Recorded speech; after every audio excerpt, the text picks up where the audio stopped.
Now, if you are a rosé lover, the chances are that you only drink it during the summer months. And I actually think it's a great shame that we shut ourselves off to one of the largest categories of wine and don't enjoy it all throughout the year. So I've got four delicious examples today that I think work well, whether it's winter or summer or spring and autumn in between.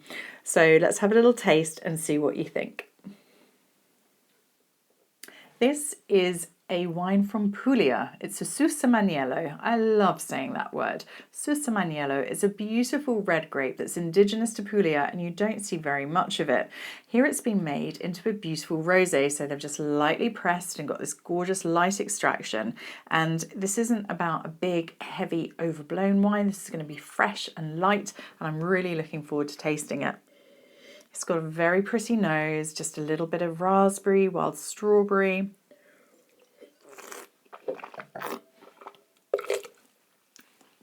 It's crisp, fresh, delicate, not particularly complicated at all. But if you just like normally drinking a really simple, delicious, crisp white wine, then why not switch it for something different? This is a lovely indigenous variety. It's got a little bit more interest, and it's a perfect wine just to enjoy with any easy food. Just fresh, lively, bright. You can't go wrong. I love English rosé, so I thought it would be very appropriate to make sure that we had one in our lineup today. I've selected the Railway Hill Road, that's a lovely tongue twister, made by the brilliant Simpsons estate, who are located in the bucolically charming village of Barham in Kent, which is just outside Canterbury. Now, their vines are actually on a ridge of chalk that runs all the way through down into Champagne and Burgundy. So not only is it a very special landscape, it's a very special soil as well. This is 100% Pinot Noir. It's all estate grown fruit, and they have the most brilliant winemakers and team involved in creating this elegant and delicious wine. So I'm looking forward to tasting this, and I think this is going to be a perfect example of why we really should be drinking great rosé all year round. So let's have a little nose. It smells beautiful. You've got that lovely kind of crushed raspberry, crushed strawberry, very pretty, really enticing, really elegant as well. Smells like a very elevated wine.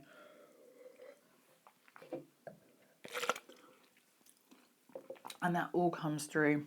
It's got beautiful acidity. I really love that sort of crushed fruit about it. So think of perfect fresh raspberries, fresh strawberries that are kind of melded together in a lovely kind of red berry fruit salad.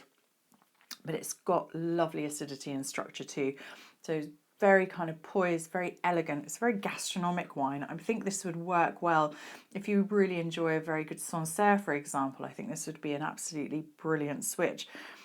It's very elegant, poised, decadent. Love this wine. Definitely look out for anything made by Simpsons. They make outstanding sparkling wines as well, but this rosé really is a notch above. I couldn't have a lineup of rosés and not include a Provençal rosé, and I picked one that is absolutely delicious. This is the Roseblood. It's relatively newly released. And it's a new project that involves some incredible people who are quite in the who's who of the very top echelons of wine, including Chateau Lafite Rothschild, the former winemaker of Cloudy Bay, and also a wonderful person who I admire greatly, Carla Bruni, the fabulous French actress, musician, writer. She is an all-round universal woman, not to mention the former First Lady of France as well. But it's not so much about the people. They've really fallen in love with this incredible terroir and landscape. There are over 500 hectares, but on that land, it's not all vines. It's a really biodiverse environment. They have beautiful agricultural things, including olives. They make a stunning fresh olive oil. It's all farmed organically, and it's really quite magical. It's located not too far from Arles, so we're in the land of Van Gogh and sunflowers, and it's a bit off the beaten track from where a lot of Provençal rosé comes from, which is further down to Saint-Tropez. But anyway, I'll stop talking about it and I'm going to start tasting it. So let's see what we've got. It smells absolutely delicious. So this is a blend of two grapes, Cinsault and Tiboulen. And it's got this lovely wild herbal note to it, alongside obviously those beautiful kind of fresh strawberries. Beautiful, more of the wild strawberries actually, and I kind of can't wait to drink it.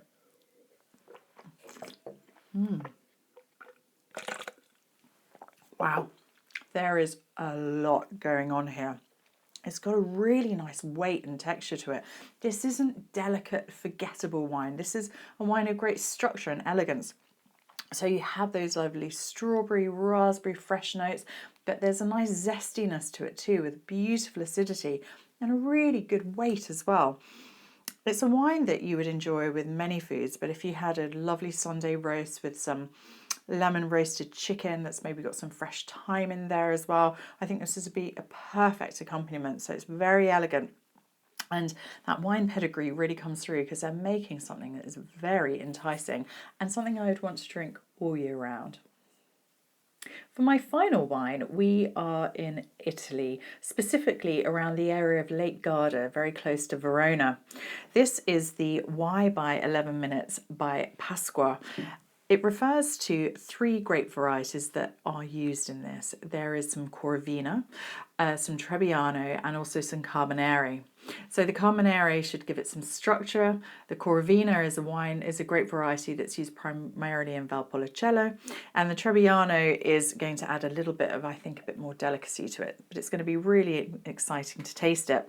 So it's fully organic. They're a family-owned winery, and I'm just looking forward to it. It's a beautiful bottle, really quite special actually, but let's have a little nose and taste. Wow. This is a really interesting smelling wine. It has this lovely, the red fruits come through, but there's also something a little bit tropical about it, and also a bit melony. So I'm thinking of those kind of ripe melons, something a bit pomegranate-y, and it smells really interesting and very nice.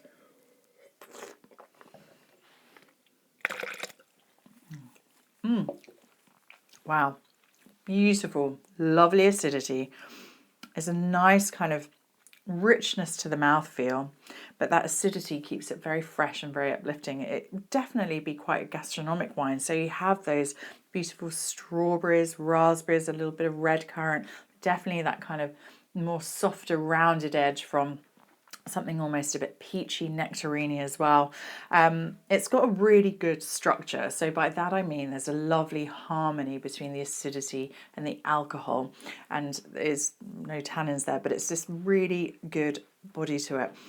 It's a very elegant wine, and you know, if this just got forgotten about and was just being knocked back in a summer party, it would seem a shame, because I think this is a wine that demands a really delicious food and some good friends to enjoy it with. It's got a lot of class to it, so it's absolutely one I would recommend to you. I have really enjoyed tasting all of these rosés today. What I want to convey to you is that it really is a wine that you can enjoy at any time of the year. Don't get pigeonholed into the idea that rosé is just for summer. These are wines that would work beautifully with any occasion and many different foods. I mean, the Susumaniello is just great if you want an easygoing switch out for your everyday white. And then these last 3 were just beautiful and unique in their own special way. So next time you're thinking about what to drink, don't rule out a rosé. Think about bringing some beautiful sunshine and a little bit of something different to your drinking palate throughout the colder months. And then obviously you can enjoy them in the summer too. So go out, experiment, try something different, and I would definitely recommend any of the wines that I've tasted here today. So cheers.